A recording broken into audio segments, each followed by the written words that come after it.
For decades, the Democrats have relied upon the emotional fragility of their supporters and the court of public opinion to sway votes in their favor. You know, it's a sad day because a lot of Americans realized that the Democrats lack substance, great thoughts, and policies that will improve this country. Instead, they continue to play upon the politics of thought police, provoking emotions that are fragile in their supporters to sway their vote, and using the court of public opinion based on half-truths and distorted truth and even outright lies. Now, are the Republicans totally innocent of this? No, but it's much more apparent in the Democrat Party. Recently, Hillary Clinton came out and made a speech, and she was immediately blasted on Twitter by the conservatives for her complete and total refusal to take personal responsibility for the loss of her election. Now let me put this together for you. She came out and said, I was on my way to winning until October 27th. And then on the 28th, when Comey released information, I lost the election, basically. But right before that, she said, I accept total responsibility for my loss. And then immediately blamed James Comey and the FBI and these email leaks. No, Hillary Clinton, you lost because the American public know your record. You lost because you're crooked.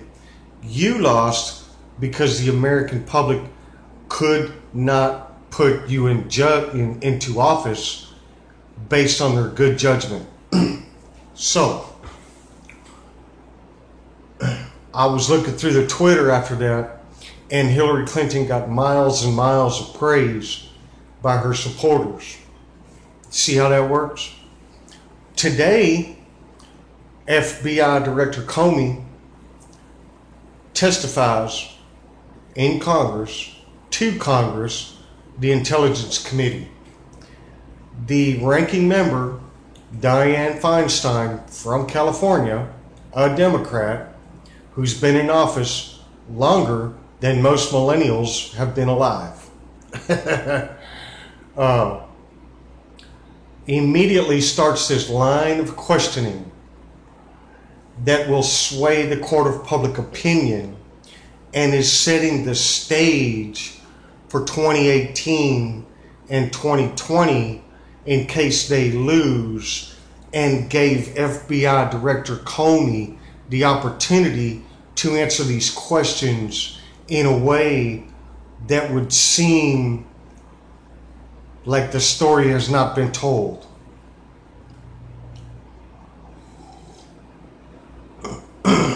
You know, I got to give it to the Democrats that there is something good about them.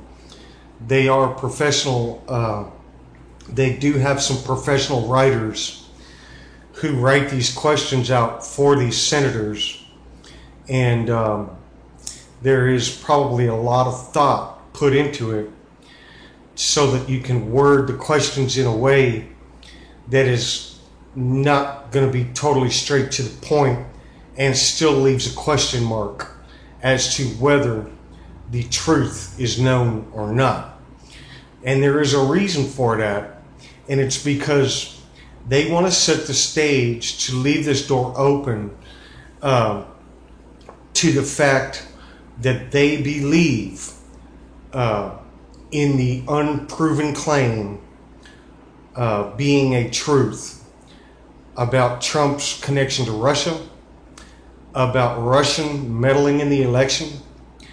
However true the facts are, the Democrats will still try to sway and twist it around to make it where it seems like the Democrats are your savior, when in reality, they are lacking substance, they are lacking good policy, they're playing upon your emotions, and when they get your vote, that'll be the last time you ever see them.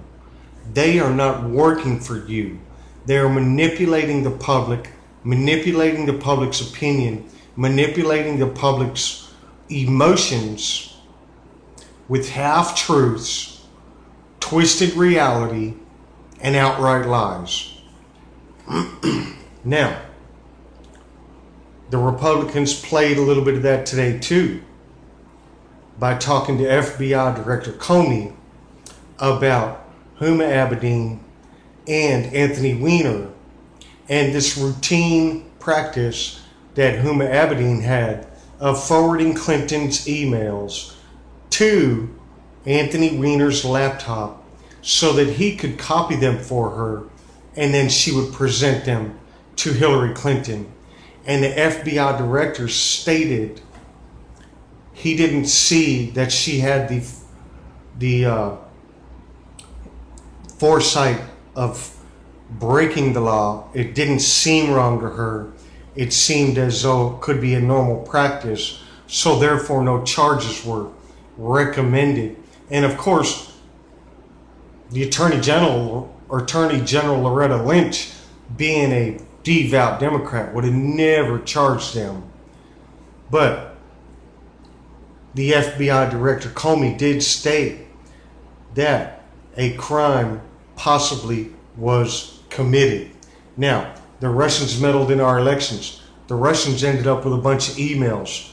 Huma Abedin is routinely sending emails to Anthony Weiner, who is now under criminal investigation for crimes against children, unspeakable crimes.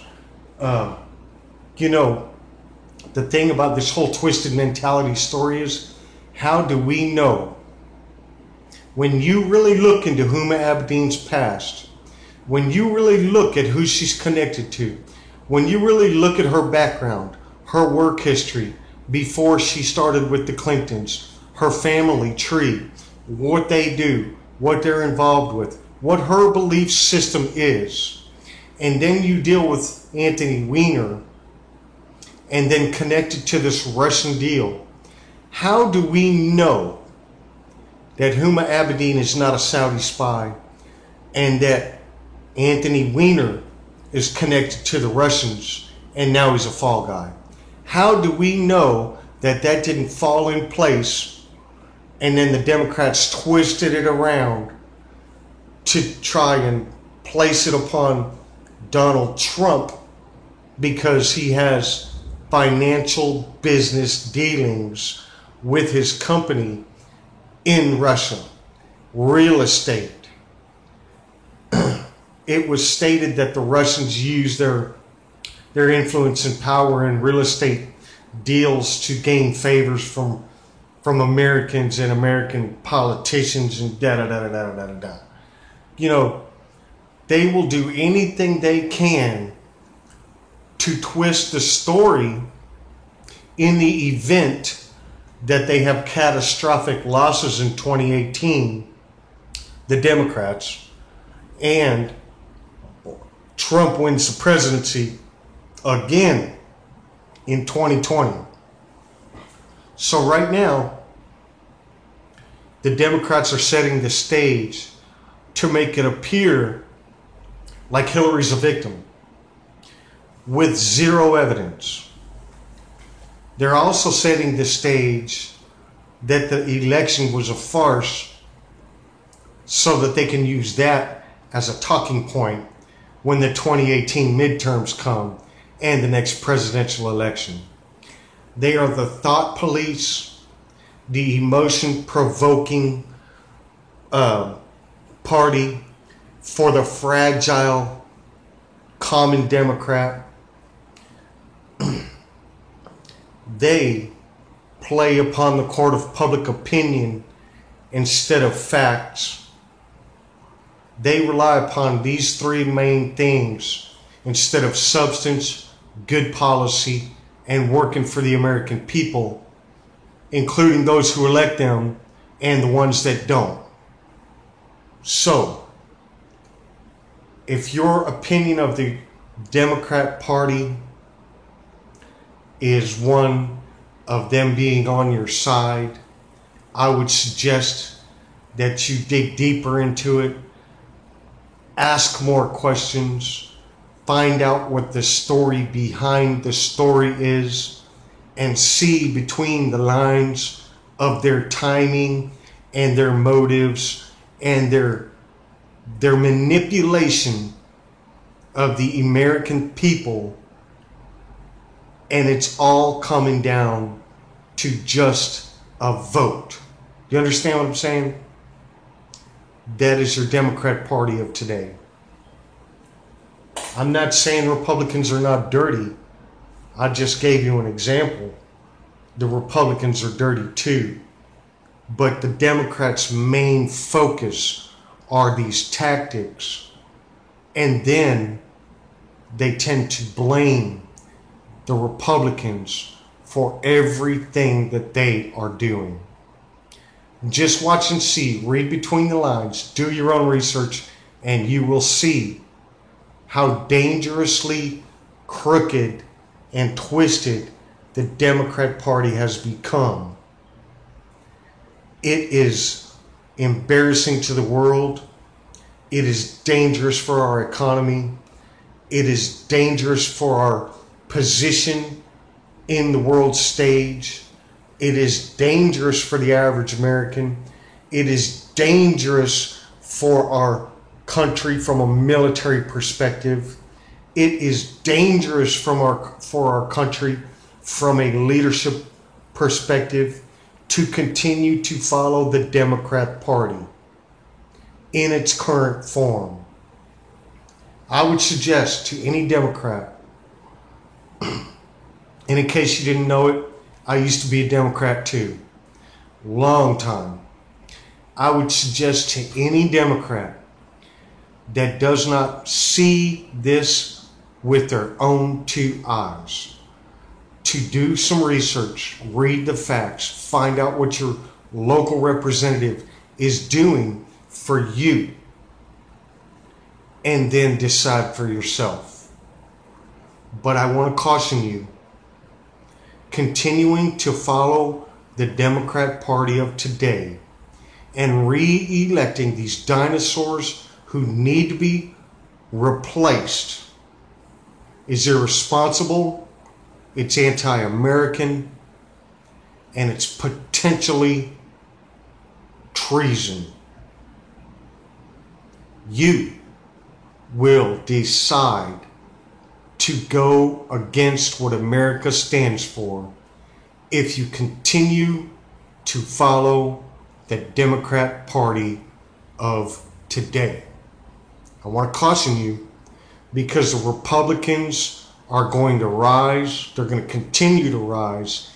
And with every single time the Democrats go against Donald Trump and get proven wrong or exposed for their court of public opinion, thought police projects, and compromising the emotions of fragile Democrats on half-truths, twisted reality, and outright lies, they will be destroyed.